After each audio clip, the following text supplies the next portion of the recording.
Hey everyone, it's Friday, February 25th, 2022. It's time for another episode of Live with Virginia NORML. I'm J.M. Padini, the Development Director for the National Organization for the Reform of Marijuana Laws and the Executive Director of the State Chapter Virginia NORML. As always, we're going to talk all things cannabis in the Commonwealth and answer your burning questions live. A lot's been happening in the Virginia General Assembly when it comes to cannabis policy. If you haven't been keeping track, we're going to break it all down for you. Looking forward to seeing your questions. Hey, Joshua, good to see you. All right, there's about 2 more weeks left in the General Assembly. Hey, Ryan, good to see you. Just 2 more weeks. Not counting this weekend. So some great things happened. Hey, Brian, it was a long week. Hey, Fonz, it was a very long day yesterday. But we're making some progress. Hey, keep in mind 36 bills related to cannabis law were introduced this session. We've whittled it down to 10 that we're tracking now that are still making their way. Some of them are going to happen. Some of them probably aren't. Let's take a look. Hey, Sarah, good to see you. Hey, K.A. So let's start with some good and easy stuff. There are 2 big bills that are nearly identical. No, actually, they are identical now. There are 2 identical bills, and these have to do with medical cannabis program. And we have one of these bills every single year. It's the big operations bill. It does a number of improvements, both for patients and for the processors. This does some really incredible things for patients. Let's talk about those bills. We have Senator Donovan with her version, SB 671, and Delegate Roxanne Robinson with hers, HB 933. Now, Senator Donovan's bill had its final reading, debate, and passage in the House today. It succeeded 94-4. That's right, 4 members of the House of Delegates all thought it was in the best interest of patients to vote against a bill that would make improvements for you. Not certain if they just hate the medical cannabis program, don't care about patients, or are on some political rant, but either way, 4 people wildly voted against this bill. Take a look at that and let them know what you think. I don't think patients are probably super happy about that, but it doesn't matter because the bill passed. So this bill, in addition to 933, these bills are going to eliminate the requirement that patients register with the state, with Department of Health Professions, after they receive their written certification. So when this bill takes effect, patients will be done once they get their written certification from their practitioner. They'll have their appointment, they'll get their certification, and that'll be it. They'll just go to the dispensary. Now, if a patient wants to, just like right now, if a patient wants to, they can still get a card. They won't be required to, though. Hey, Nick. Hey, Sherry. Oh, hello, local focal from Kansas City, Missouri. Glad to have you here.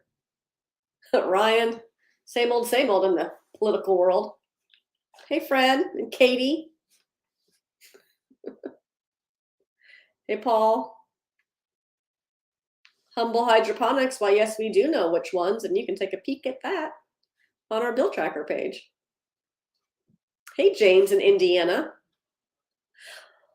Michael, great question. So Michael wants to know what the effective date would be for that bill. So these 2 bills, Senator Donovan's 671, Delegate Robinson's 933, these are the same bill. They would take effect on July 1st, because that's the date that legislation takes effect in Virginia, unless there's an emergency clause that requires or enables a faster enactment date. Now, that could happen. In fact, the governor could propose such an amendment on behalf of Board of Pharmacy. We'll see what we can do.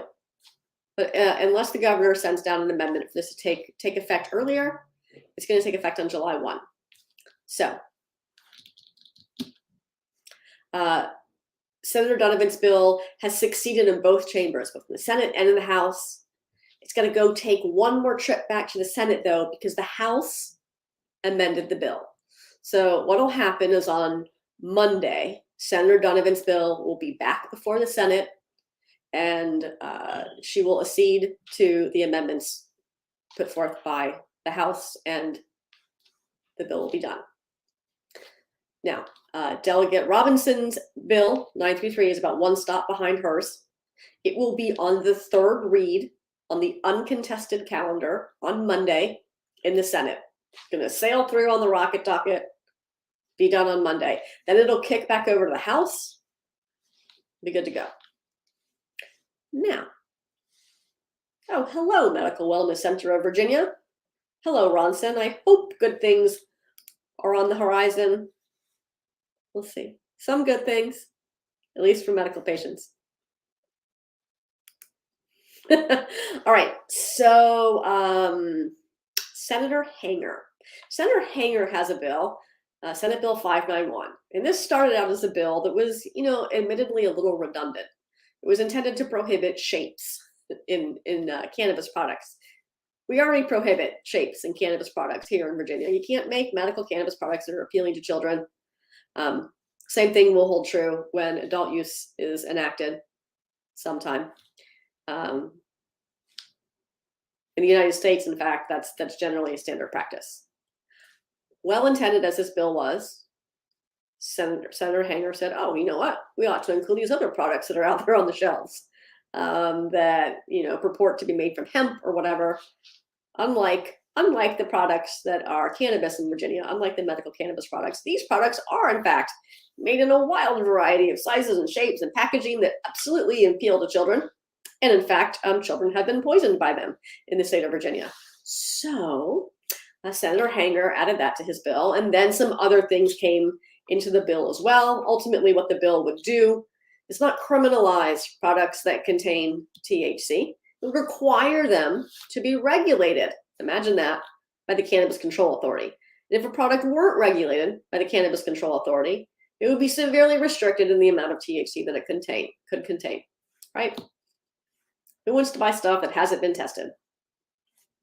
So Senate Bill 591 reported last night out of the full General Laws Committee. It will likely be on its second read in the House. It'll likely be on its second read in the House on Monday. It could advance to its third read on Monday, but that would likely happen on Tuesday. So there we go. Senator Hanger's 591. It passed through the Senate unanimously. It's going to pass through the House, likely not unanimously, but it won't have to go back to the Senate because there's not going to be any amendments on it.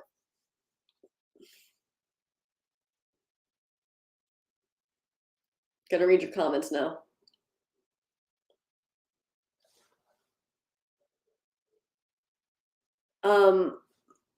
Mike, so we can't really go around legislators so far.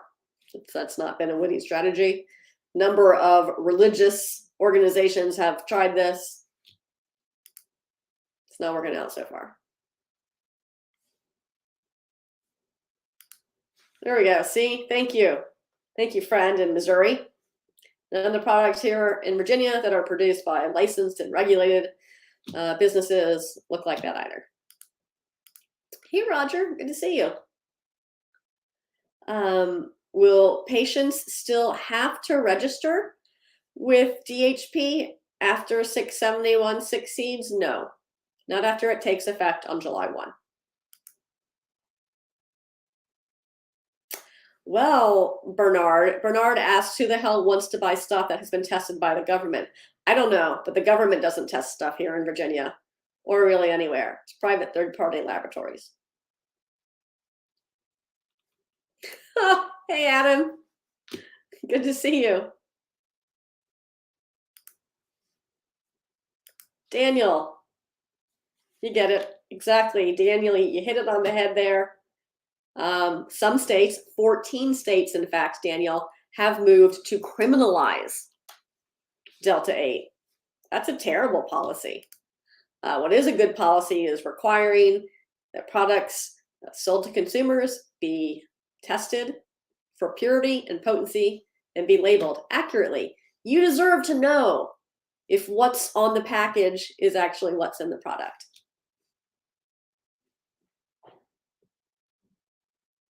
Oh, well, Humble Hydroponics, that is very kind. Apparently, Humble Hydroponics is offering members 15% off. That's nice of you. All right. Let's get back down to legislation. All right. I'm like, do I get the big one or do we do the little ones? All right, let's do the big one. And I think you're going to have a lot of questions, and that's fair. The big bill. There's only one bill in play right now. One bill in play that could do the required reenactment for legalization. So yes, adults 21 and older may possess, consume in private, and cultivate for personal use cannabis. That's the law of the land. No worries about that. But you can't buy it in Virginia unless you're a registered medical cannabis patient. That's the only way you can access the dispensaries that are already open in Virginia. And that's the only way you can be a business for cannabis in Virginia. Without the reenactment, which in this case would be Senate Bill 391 by Senator Adam Ebbin, without that bill, without the passage of that bill, no new businesses are getting licensed. Not until we pass legislation to do so. We wouldn't get another chance to do that until next year. And consumers aren't going to have anywhere to shop until we can pass a bill, or they decide to register for the medical cannabis program. So here's what happened with 391. 391 passed in the Senate, and it's over in the House now. There is now a subcommittee in general laws, subcommittee number 5 in House General Laws, and that is where this bill has been assigned. So the subcommittee met yesterday evening, and the subcommittee is chaired by the delightful Delegate Emily Brewer. And she understood that the subcommittee needed more time, so they decided to take the bill by for the day, give the subcommittee the weekend, and they're going to come back on Monday. And they're going to come back at 9 a.m. 9 a.m. on Monday in House Room 3, which is in the Capitol. That is when House General Laws Subcommittee 5 will meet and will hopefully take up Senate Bill 391.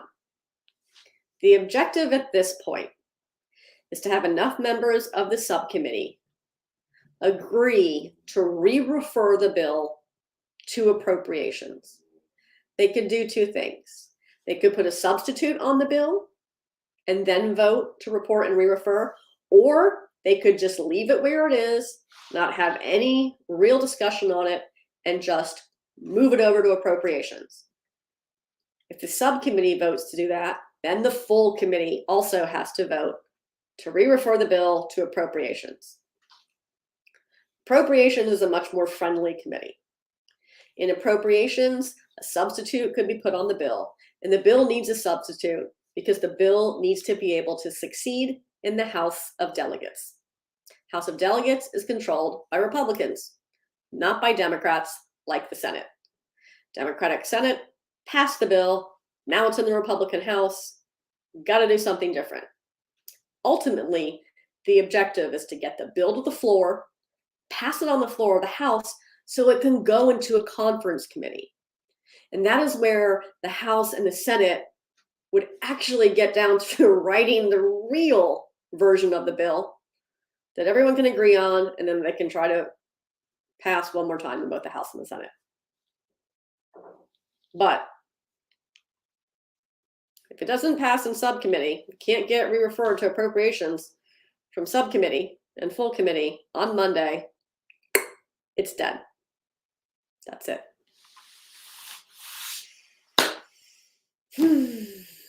So, Michael, to answer your question,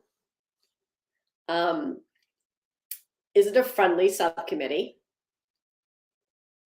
It's as friendly. It's not as friendly as appropriations, but it's about as friendly as we could reasonably get to.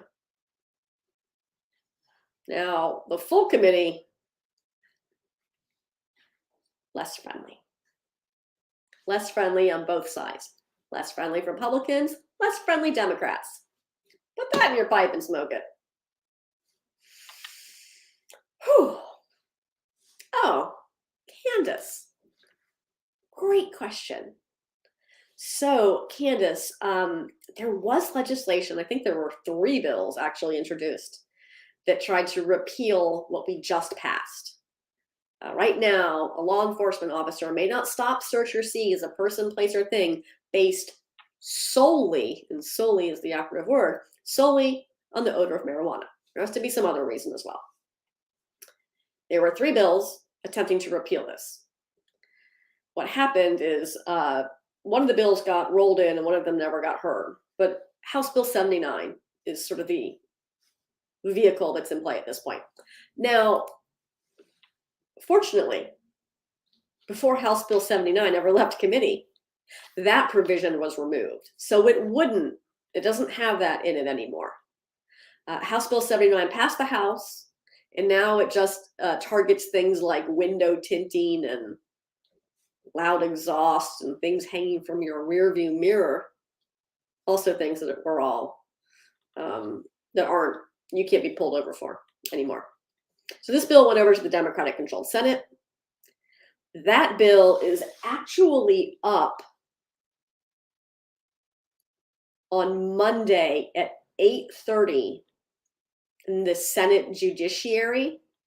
I'm surprised it got docketed, but it's not getting out of there. So the I smell marijuana thing is not coming back this year, and that bill isn't going to get out of the Democratic-controlled Senate anyhow. So, all right, I feel like I missed one more question. All right. So here we go. Oh, hey, Fred. Let's listen to your question. Yes. So, Fred, we get this question a lot. What happens when federal prohibition is ended? Same thing that happened with alcohol. And now this could happen the same way it happened with alcohol, or it could happen a little differently. Really what ought to happen in Congress is the passage of a bill like we've seen previously, a bill like the Ending Federal Marijuana Prohibition Act. It just removes marijuana from the Federal Controlled Substances Act and allows states to set their own policies free from federal interference. There are some more restrictive, more conservative approaches to that, like the States Act, which essentially creates carve-outs for states that have enacted their own policies. And then there's really far-reaching bills, like the MORE Act, that seeks to do a whole lot of other things. But let's say that a bill did in Congress end federal marijuana prohibition. It would still be incumbent upon states to make it legal. So states would be able to enact their own policies without the threat of federal interference is essentially what happens. So alcohol is not federally illegal anymore, but each state regulates alcohol in its own way. Cannabis is federally illegal, yet still most states regulate cannabis in their own way. So that's what will still happen. All right, so we talked about the big bill. In its current posture, as passed the Senate, Senate Bill 391 would allow existing dispensaries to begin selling to adults 21 and older September 15th of this year. It would make carrying more than 4 ounces and up to 1 pound in public a misdemeanor. It would make possessing, put your life vest on for this one, it would make possessing more than 4 pounds in a residence a felony. And just as before, all the licensing fees and all of that, those things would still be determined by the Cannabis Control Authority. All right? Any proposed fees you've seen, those are not for new businesses. Those are for existing operators. So please don't get spun up that $1 million or $6 million is too much money. I mean, it is, but it's not for new businesses. It's for existing operators. So all of these things said, it kind of doesn't matter, because if this bill moves forward, there's going to be a substitute from the House, and it's not going to look anything like that. And if this bill passes the House and gets into conference, it's going to be different again. So look, if you're looking at it from an expert position, what's in the bill, honestly, at this point, doesn't matter. What would matter is what came out of conference. Okay.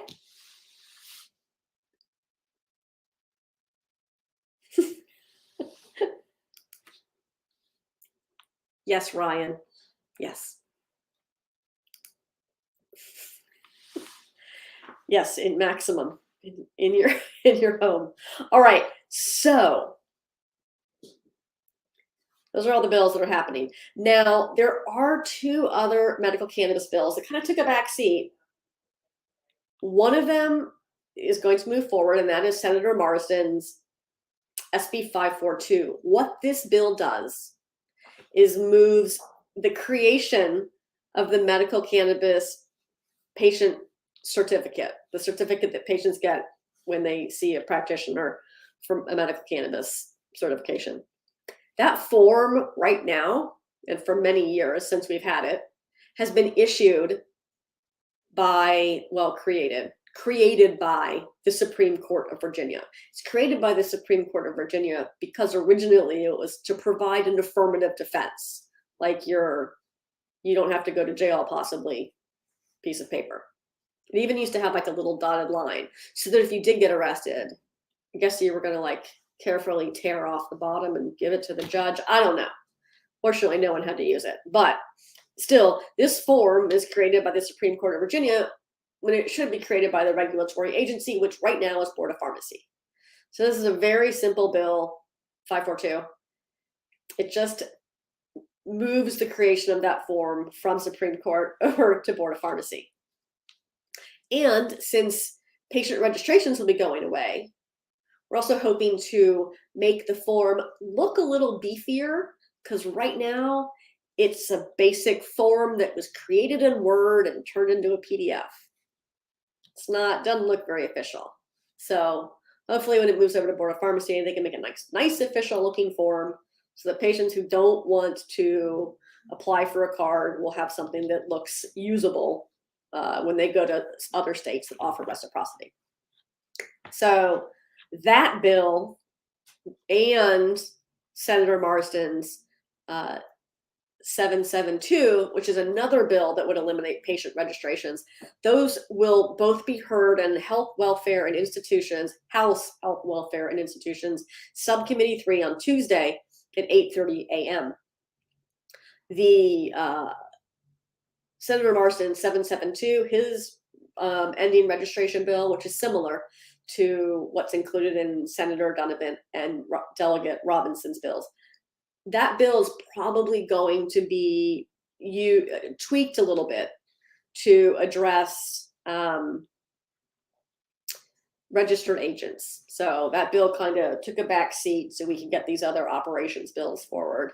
And then if we needed it for something else, we might tweak it and keep that moving forward. That's what's coming up on Tuesday. And then there are 4 bills that I don't think the House is going to hear at all.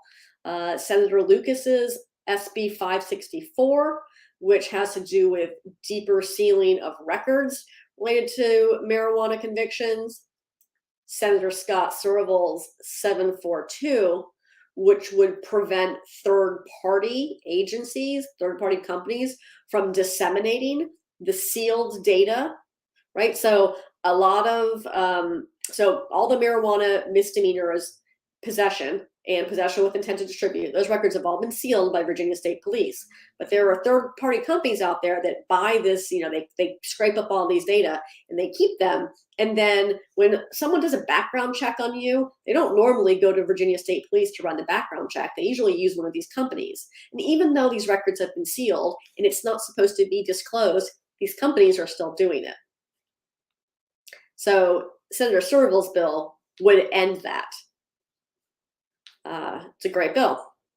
And so is Senator Surville's bill 745, which had to do with resentencing for anyone who's currently incarcerated for something related to marijuana.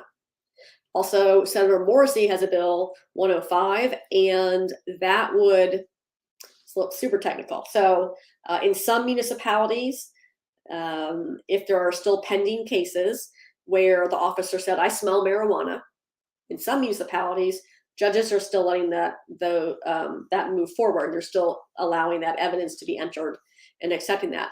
In other municipalities in Virginia, judges are saying, no, that you can't do that anymore. And so even if you did that before that law took effect, I'm still not going to accept that evidence. They're applying the law retroactively. So it's a little unfair because some judges are doing that and some aren't. And this would make it retroactive. This would make it for any cases that are still pending out there.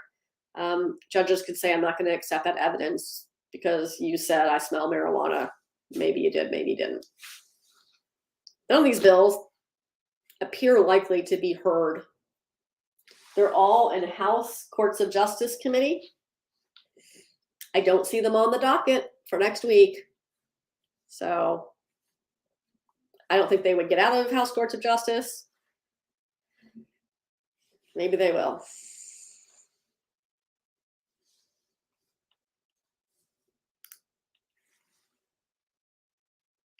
Great question, Fonz. It's going to be a very long weekend. It's going to be a lot of work over the weekend to see if we can get everyone in agreement to just move this bill forward to appropriations. Yep, Ryan, you heard it correctly.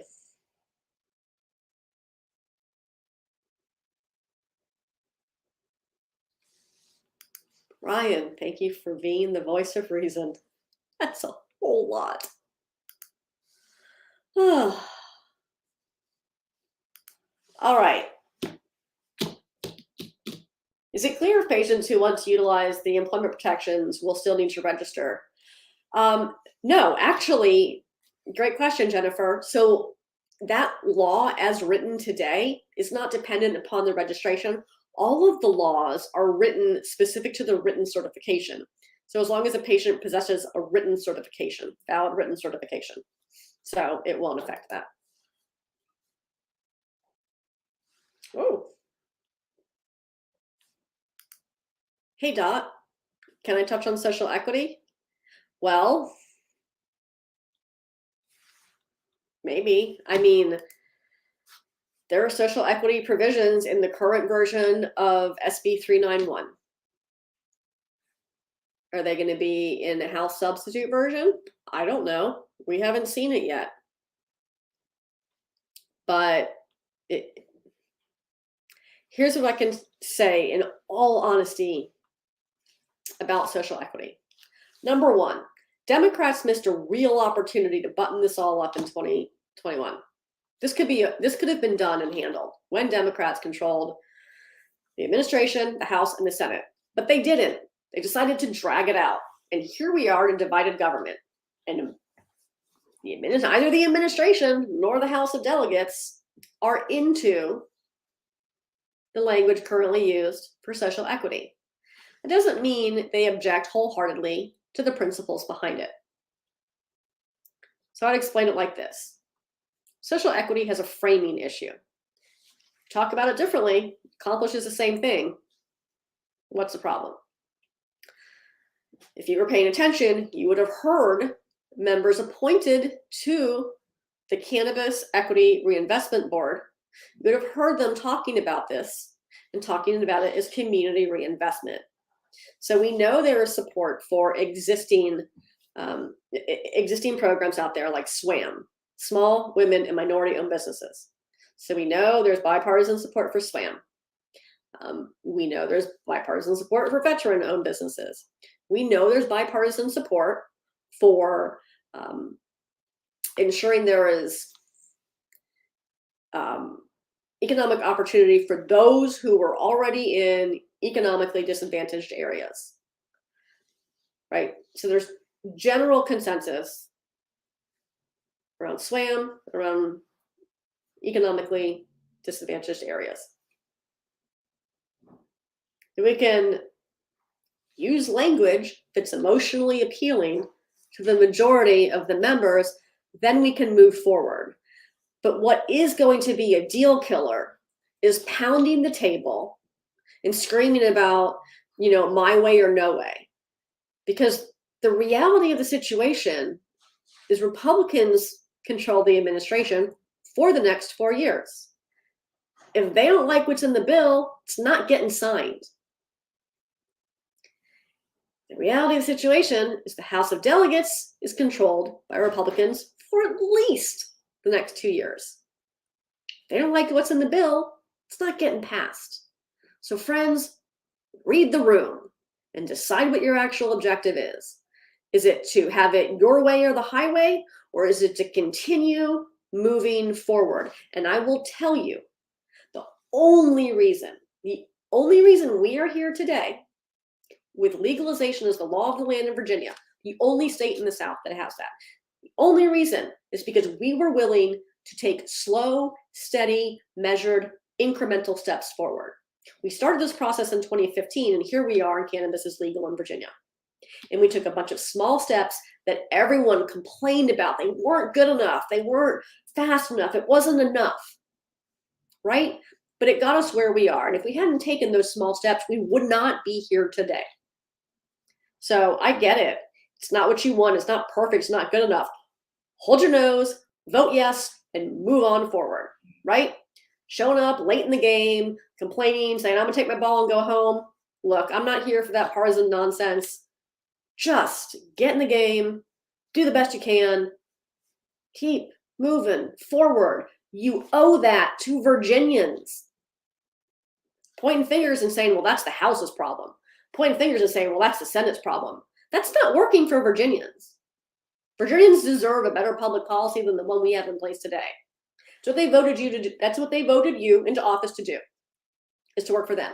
Suddenly I stopped talking to our viewers and started talking to members of our General Assembly. Anyhow, I'm really loving the comments right now. By the way, so thank you, Dot, for asking about social equity. Oh, listen. Hey, Marcy, good to see you.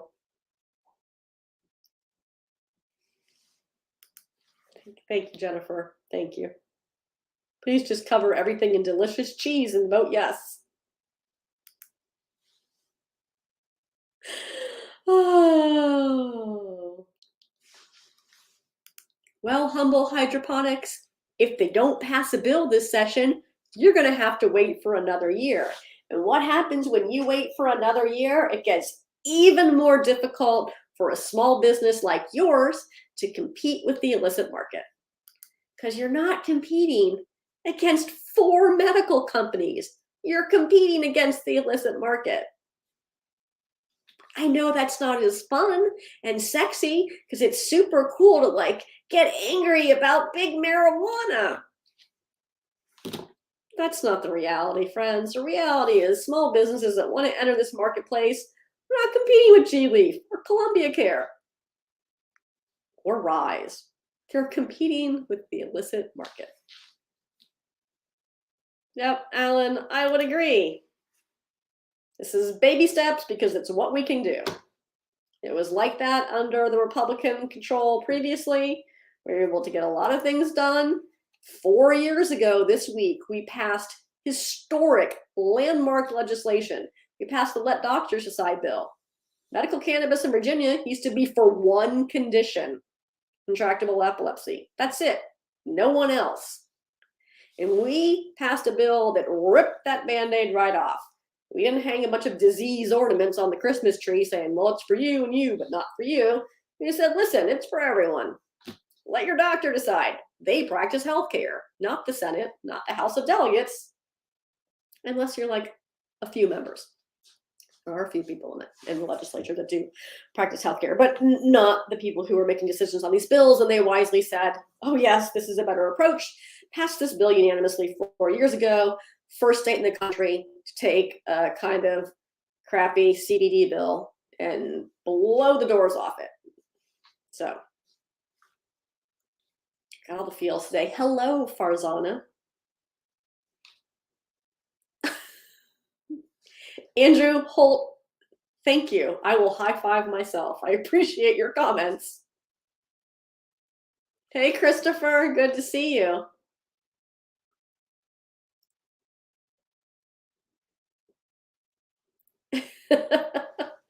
Oh, yeah.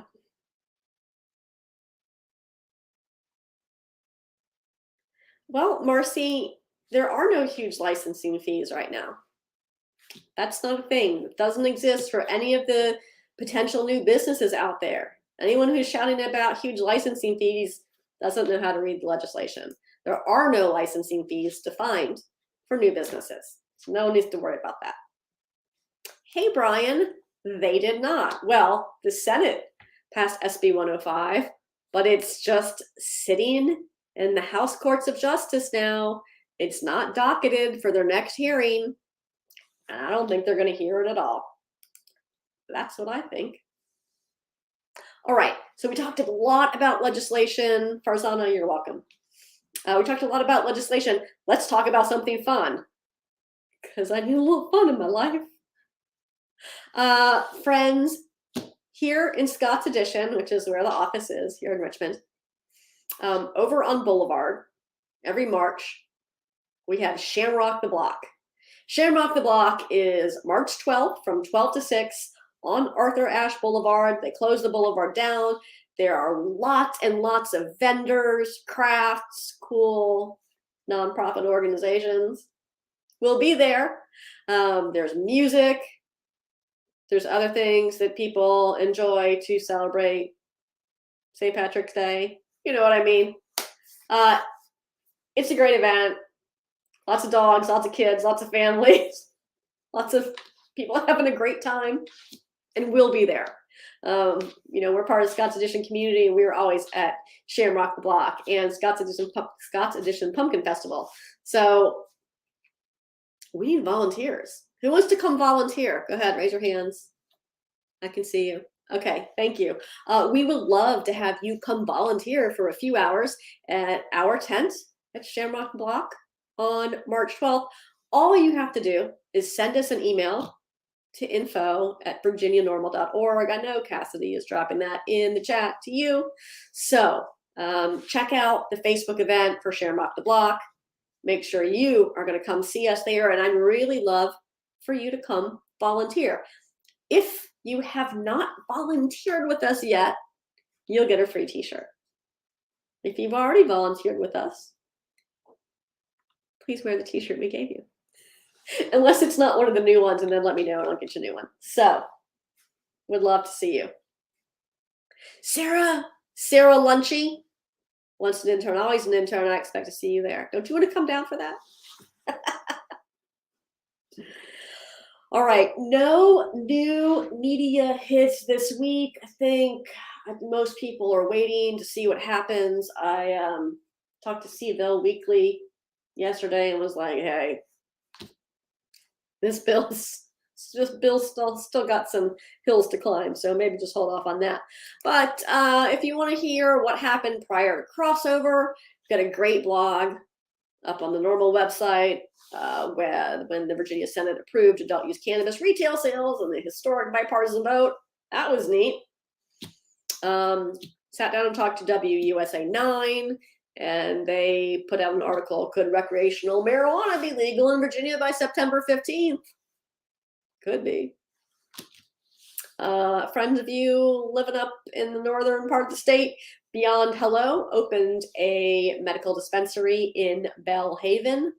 That's in Alexandria. If you want to see where all of the dispensaries, all the medical cannabis dispensaries in the state of Virginia are, you can head to our website at vanormal.org/dispensaries. And as you would know if you were subscribed to the NORML newsletter that goes out every Thursday, you would have seen the delightful podcast that we did with Pod Virginia, Hazy Future for Legal Cannabis. That is available at transitionva.com. So take a listen to that delightful podcast. Ms. Kelly Ann, what link isn't a safe link? I don't know which one.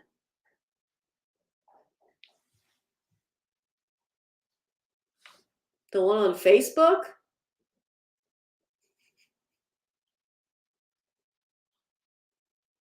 Let me know. All right, friends, got any more burning questions? Would love to answer them.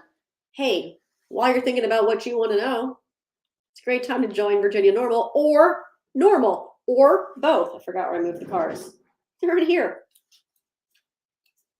Got our 2022 Virginia NORML member cards ready to go out directly to your mailbox. If you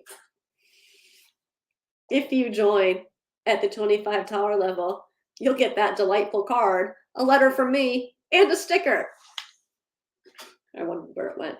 If you join at the $100 or more level, you will get a lapel pin, also your card, also your sticker, probably whatever buttons I can find over there, that cabinet right there.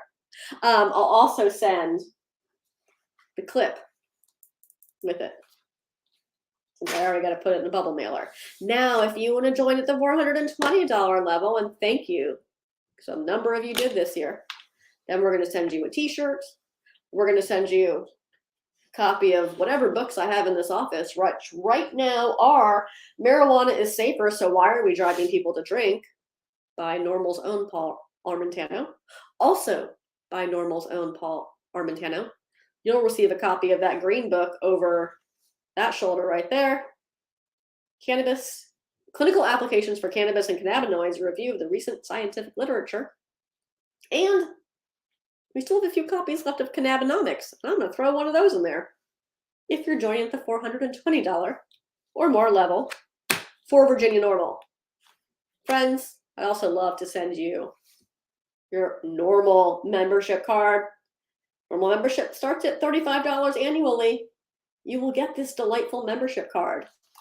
You will get a wonderful letter from NORML's executive director, Eric Altieri, and our unending thanks and gratitude for being an awesome human. So listen, head to vanormal.org/join. Head to norml.org/join. Get your cards. There's never been a better time to be involved in changing cannabis policy wherever you are.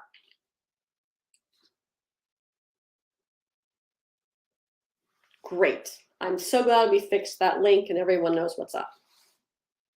Hey, Timothy. Great question. Timothy, do I know when the subcommittee meets on Monday for 391? Why, yes. Yes, I do. My bill tracker is right here. You can see the corner of it right there.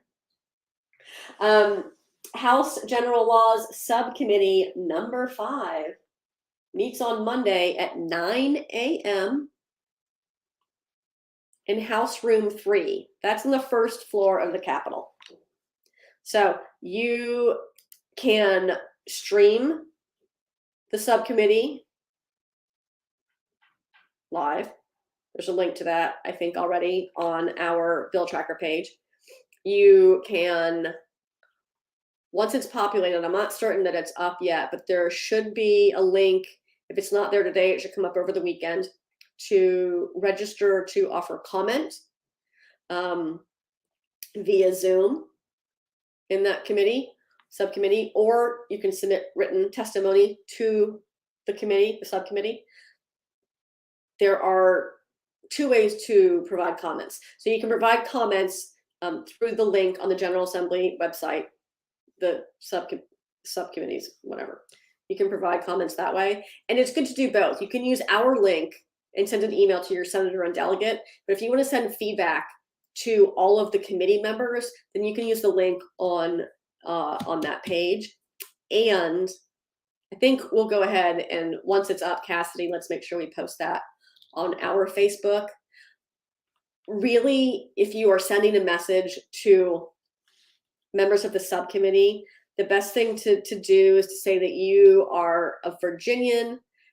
You're so pleased that we were able to enact legalization, but you're really concerned about enacting a regulated marketplace to protect consumers, to provide for public and consumer safety, and you hope that the subcommittee will vote to advance this bill.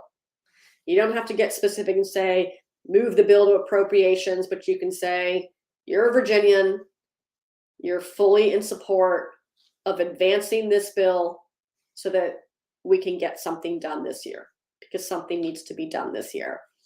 And not doing anything doesn't work for Virginians. So don't get super hung up on what to say, whether it's whether you sign up to speak or you just offer written comments. And in fact, if you do sign up to speak, thank you.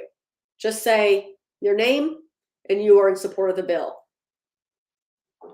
Brevity is very, very appreciated by subcommittee members. And if they take testimony in subcommittee, they are not going to take testimony in full committee. So if it makes you feel good to be heard, but be brief. That's all we offer when we offer testimony in committee is, I am me, and this is who I represent. Thank you to the patron. We support the bill. If the committee members have questions, they're going to ask. Ryan, let's just leave that right there for everyone, because you couldn't be more right there, Ryan. It's a great time to help get this job done. Listen, friends, this has been delightful, and I have had a very long week, so I'm so excited for the weekend, and I'm sure you all are as well. Monday is going to be a big day, the biggest day so far for legalization this session. Tune in, show up, let's see what happens. Send those messages over the weekend. Send them. Let members of the House General Laws Committee know that you want this bill to keep moving forward because we have to do something. Thanks, Dennis. All right, everyone, have a great weekend. I'll see you back here next Friday. I'm gonna try to do this again next Friday. All right, have a great one.